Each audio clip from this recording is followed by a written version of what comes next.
Subhanallah walhamdulillah wa la ilaha illallah Allahu akbar wa la hawla wa la quwwata illa billah মহান আল্লাহ বলেন যার হক এসেছে সত্য ওয়াজাহাকাল বাতিল চলে গেছে মিথ্যা ইন্নাল বাতিলা নিশ্চয় মিথ্যা কানা যাহুকা চিরদিন মিথ্যা। সম্মানিত মসজিদের মুসল্লি, আবু হুরায়রা রাদিয়াল্লাহু তাআলা আনহু বলেন রাসূল সাল্লাল্লাহু আলাইহি সাল্লাম বললেন রাগেবান ফহু তার নাক ধুলোয় ধূসরিত হোক, রাগেবান ফহু তার নাক মাটিতে মিশে যাক, রাগেবান ফহু ওই লোকটা ছাই হয়ে যাক, তার নাক মাটিতে মিশে যাক। কিলা মান ইয়া রাসূলুল্লাহ, কে কার কথা বলছেন আল্লাহ রাসূল, কার কথা এভাবে বলছেন?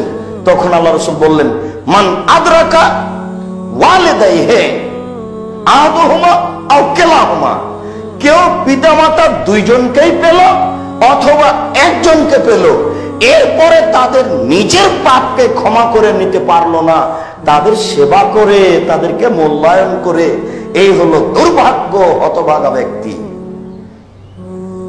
এই কথা রাসূল সাল্লাল্লাহু আলাইহি সাল্লাম বললেন। মুগীরা রাদিয়াল্লাহু তাআলা আনহু বলেন রাসূল সাল্লাল্লাহু আলাইহি ওয়াসাল্লাম বলেছেন ইন্নাল্লাহা হারামা,